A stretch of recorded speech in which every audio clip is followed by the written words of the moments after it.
Transgender identity between science and religion. In a moment of inner confusion, a person stands before the mirror, not just to see their reflection, but to confront a quiet, aching question.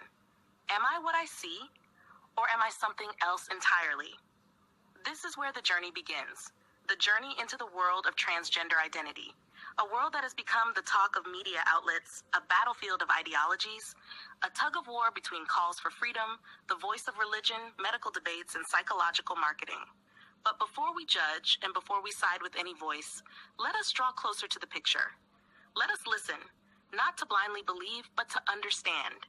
To build an opinion grounded in awareness, not emotion. Transgender identity isn't just a passing social trend or a youth fad. It's a state experienced by real individuals, people who feel that their gender identity does not match their biological bodies, that they are trapped inside an image that doesn't represent who they truly are. A boy who sees himself as a girl who insists she is male. And we're not talking here about mere desire or behavior, but about a deep, persistent inner feeling that their body is wrong and their soul belongs elsewhere. But is this feeling always valid? Is it enough to make someone change their body, their identity, and everything they've known? Is transgenderism a true medical condition rooted in biology, or is it the result of deep psychological wounds and personal trauma? Science, when addressing the phenomenon of transgenderism, does not rush to simplistic conclusions. It acknowledges that some individuals experience a persistent disconnect between their biological sex and their internal sense of gender, accompanied by anxiety, depression, and emotional distress. This condition is clinically referred to as gender dysphoria. But the deeper question remains, is this a biological issue? Is there solid scientific evidence that a person is born with a female brain and a male body, or vice versa? And the honest answer is no. There is no conclusive biological or genetic proof that people are born in the wrong body. Most medical studies do not confirm any consistent hormonal or neurological differences between transgender individuals and others. So where do these feelings come from? Here, psychology takes the stage, and it uncovers what mainstream media rarely mentions: that many transgender cases are rooted in emotional and developmental trauma, trait, absent parents, childhood neglect, repeated bullying, early sexual abuse, or growing up in a home where gender roles were confused or mocked. In fact, many children who express early signs of gender confusion eventually return to their biological identity when given a nurturing, supportive environment free from coercion or premature affirmation. But the problem is, media does not tell this part of the story. Instead, it sells a polished narrative. Be who you feel. Change yourself to be happy. Transitioning is healing. You have the right to choose your gender. And many believe it. They go through surgeries, take hormones, change their names and appearances, only to face, months or years later, a crushing reality. The feeling didn't go away. The anxiety is still there. The depression never left. In fact, many of those who transitioned report suicidal thoughts after the process, not before. Why? Because they discovered that surgery cannot heal a psychological wound. That changing the exterior does not repair the interior. That the soul cannot be healed by a scalpel, but by a deeper understanding of the self. Still, the narrative persists. That transgender identity is natural, that it should be celebrated, that children should be taught that gender is a feeling, not biology, that laws should enable gender transitions, even for teenagers and children. And here, we come to a major clash between this modern ideology and religious truth.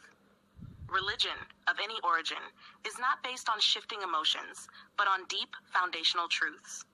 And in Islam, gender identity is not determined by how someone feels, but by how they were created. God created the male and the female, clear and complete. There is no third gender and no space between. Any deviation from that is seen not as an identity to affirm, but as a trial to treat. Not with scorn or ridicule, but with compassion, clarity, and truth. Islam does not condemn the person who suffers from gender dysphoria.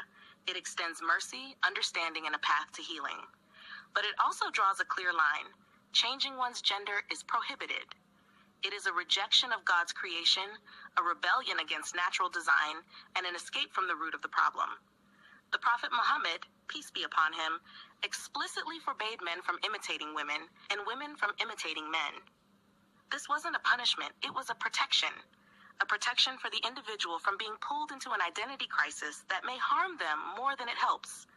Because when someone is told to change their body, they are being told implicitly, you are your own creator. You can redesign yourself. You decide what nature got wrong. But this isn't self-love. It's self-denial. It's not healing. It's a surrender to a lie that society painted as liberation. And what's most painful? Many who undergo gender transitions after long and painful journeys return to say, we were searching for love but lost ourselves. We wanted peace but created more war inside. We thought we were being true to ourselves but we betrayed what we were born to be. This is the tragedy. To be pushed toward a cliff called freedom and then left alone at the bottom when reality hits. That's why the real solution lies not in embracing the transition, but in offering deep psychological treatment. In building healthy homes and communities that nurture, not confuse. In raising children to love who they are, not hate their bodies. In resisting the lies of the media that glamorize pain and beautify deviation. Yes, a person may be born in a body they struggle to accept, but they can learn to love that body, to reconcile with it, to understand it, not to fight it. So, transgender identity, science, or faith? Science says the cause is psychological, not biological. The answer lies in therapy, not surgery. Faith says the natural order does not change. Wrong desires are not healed through rebellion, but through return to the Creator. The truth does not lie in the middle. It lies in clarity. In knowing that not all feelings are truthful, and not every desire deserves validation. When you look in the mirror, you don't have to see the mistake in your body. Perhaps the real error was in the idea someone planted in your mind long ago. You are not what you feel alone. You are who you were created to be. So don't run. Return.